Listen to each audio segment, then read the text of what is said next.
Right, well, this is my 22nd year as your chairman. How time flies.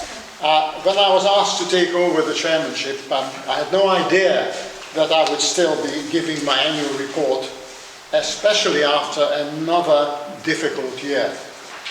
The last 12 months have proved to be more challenging, not just because of the virus, but because of the changes on the committee.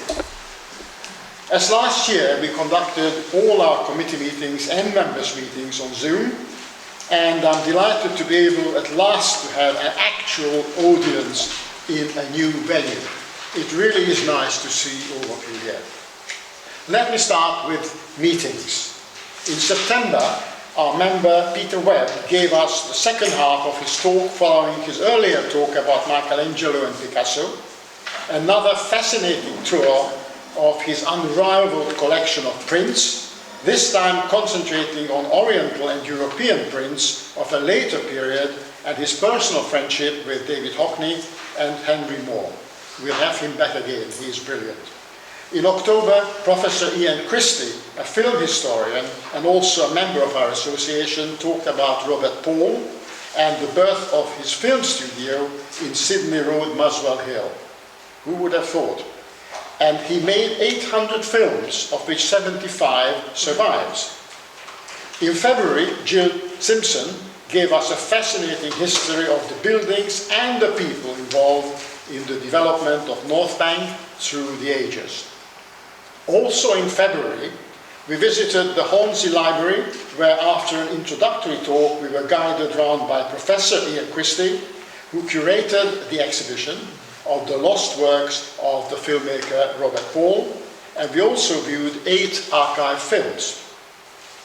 In March, David Staples, another member of our association, introduced us to the architecture of modern theatres and opera houses built after the 1950s.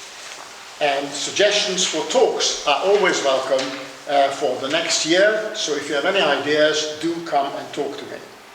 On Sunday, the 12th of June, at 11 o'clock, we will be going on a conducted walk in Kenwood Estate, led by Peter Barber. Many of you know him. Notification will be sent out by George very soon. When do you think you'll do that? In the next week or so. Okay. Right, let's go on to newsletter. The newsletter is an important PR tool of the association. I say this every year. We're very fortunate to have Christine Morris as our editor. She consistently produces high-quality newsletters every 2 months, keeping our members informed of what is happening in our area and delivering an interesting and varied publication.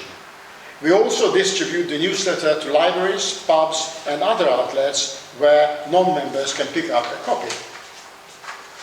Christine receives updates from committee members on their activities and is always looking for contributions, especially from our members. So please do not be shy. Everybody has a story, especially those of you who have lived in this area for a long time. And looking around here, many of you qualify. And then we go on to website. Webmaster Alex Vincenti, behind the camera, has worked very hard all year round, monitoring who uses our website, adding new pages, digitalizing and cataloging our newsletters since 1965, bringing in new ideas and updating existing content since the website is now 9 years old. A new catch-up page has been added with video recordings of meetings like this one. The links page has been completely revised and expanded, and the new search facility has been introduced on the home page. He has also updated our shopfront photo survey and introduced new pages with videos of our Zoom meetings. In 1 year, we had 3,200 visitors and 8,200 views. The website is another important PR tool for the association, full of useful and informative contents, and if you have not already used it or seen it, please have a look. Membership. Our membership secretary, Richard Marmalade, had to give up his role due to moving out of the area. We are very fortunate to be able to welcome Lara Massey, sitting at the end there at the table, to take over from Richard. You can read her very impressive profile in the current newsletter. Don't do it now, do it after I finish. This year we welcome 31 new households and 6 businesses and organizations, bringing the total membership to 780, comprising of 83 businesses and 697 households. Not bad. Through the newsletter is primarily distributed by email. A small number are sent by post by the membership secretary to those without access to email. We have continued to support our members on a wide range of subjects. Our membership database is now firmly established, but there are still some shortfalls which we are in the process of overcoming. We have continued to promote our business and organization members by listing them, giving them space for our special offers, as well as offering to feature them in our newsletters and on social media, and displaying their logos on our website. And now planning. Nick Barr has reviewed 288 planning applications during the year and objected to 8. Nick is sitting just in the back there. This is comparable with the last 3 years. For example, Nick will make representations to the council if an application is for the creation of crossovers and or garden parking. Following are just 3 examples of those he dealt with. Cranwood House, Woodside Avenue. You may recall several articles in our newsletter concerning this proposed major development. The association submitted a detailed objection, substantially on the grounds that the scheme fails to meet the council's criteria. However, we support the need for affordable housing. The consultation ended on the 31st of January after attracting over 240 comments, and the proposal is also subject to a police investigation. As far as we know, no decision has yet been made. 60 Rosebery Road. We objected to the proposal to create a crossover and front parking on this corner plot. The application was refused. Ramsey Court Park Road. The application is to demolish a row of garages and to replace them with 3 houses and a 3-story building with 6 apartments. We objected to this element on the grounds of loss of mature trees and inappropriate design. No decision has been made so far. Conservation Area Advisory Committee. John Crompton represents us on the advisory committee. He is keen to recruit new members, so if anybody here is interested, please talk to him. He reports that as far as shops are concerned, this has been a mixed year in our area. We still are attracting new shops and restaurants, and there is a rumor that McDonald's would also like to open a branch in Muswell Hill. Unfortunately, we lost 2 of our banks, as well as Midhurst the butcher, Michael the hairdresser, and the newsagent. As far as residential developments are concerned, most of the applications have been extensions of existing properties. However, permission has been granted for 10 units in the car wash site in Fortis Green. During the year, permission was granted for the redevelopment of Poundland with 9 flats above a commercial space. We understand that the likely use of ground floor could be a pub, and we will carefully examine any proposals. We have already objected to the fact that the proposed building will appear unduly dominant. We are very pleased to report that the application to add an extra story on top of Whitehall Lodge, Pages Lane, has been refused. The proposed demolition of the disused railway bridge in Dukes Avenue and the entrance to the park is on hold for the time being.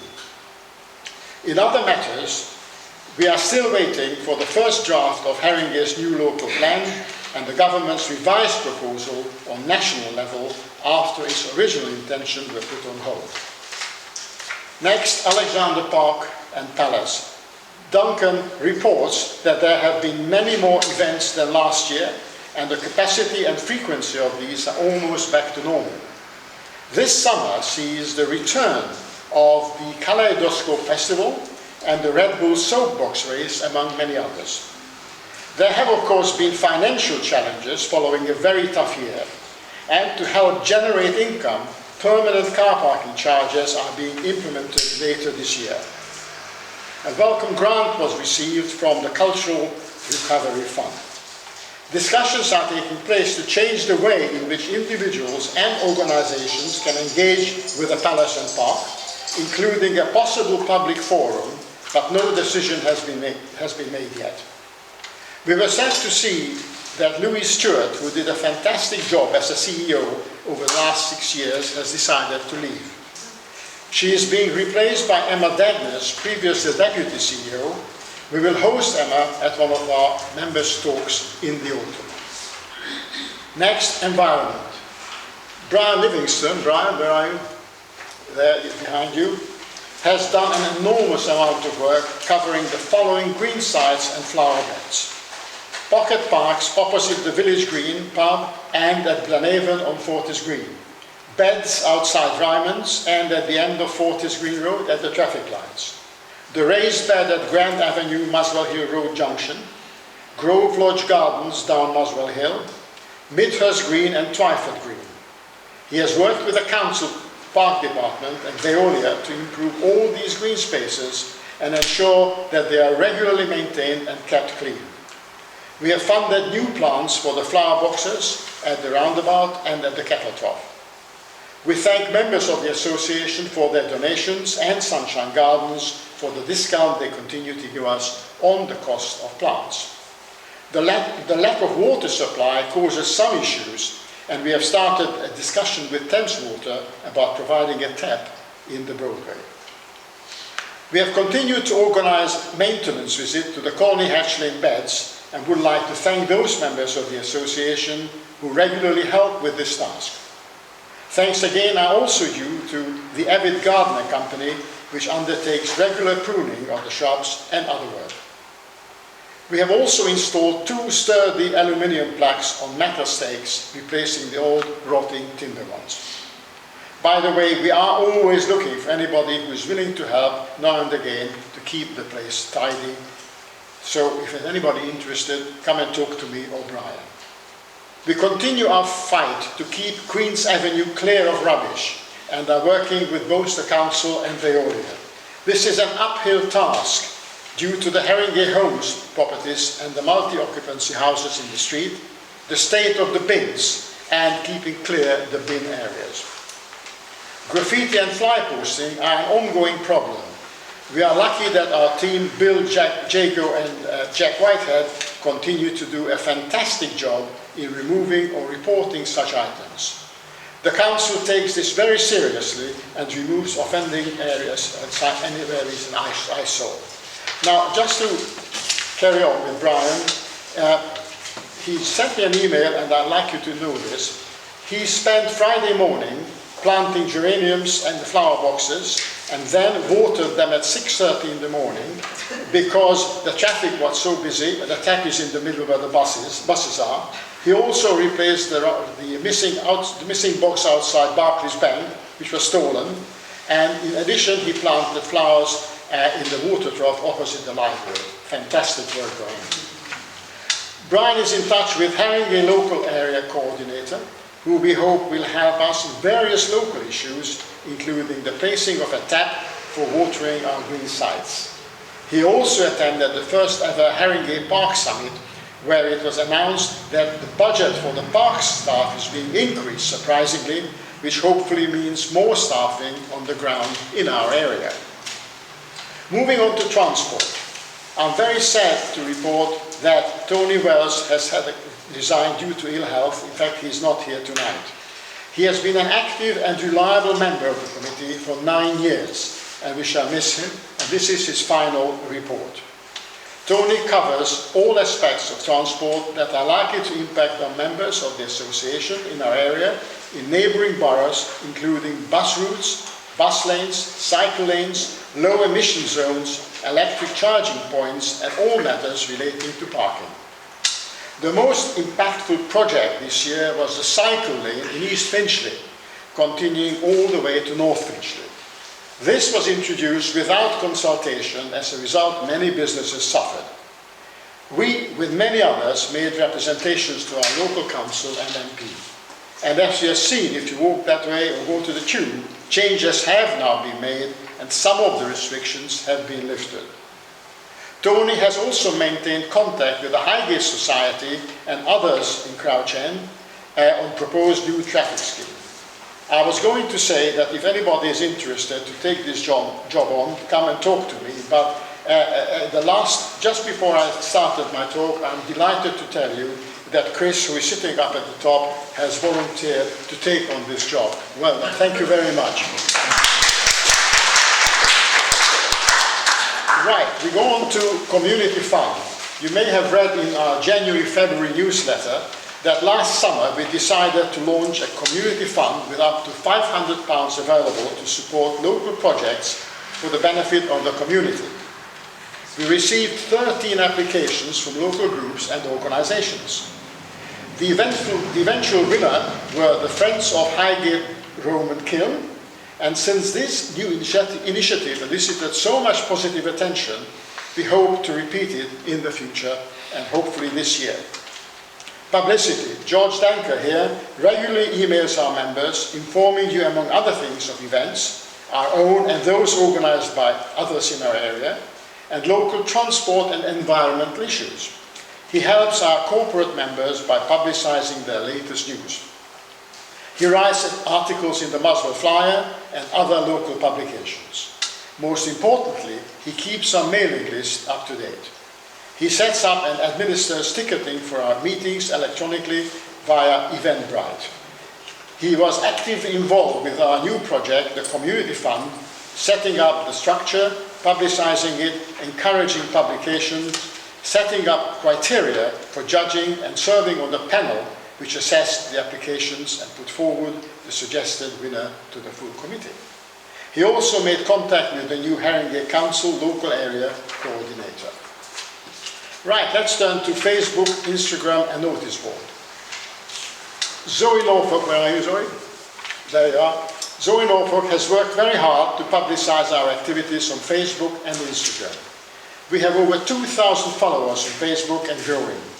Zoe posts interesting local stories such as shop openings and closings, also our events and committee vacancies, as well as some beautiful photos, like the bluebells in Highgate Wood and the blossoms in Cranley Gardens.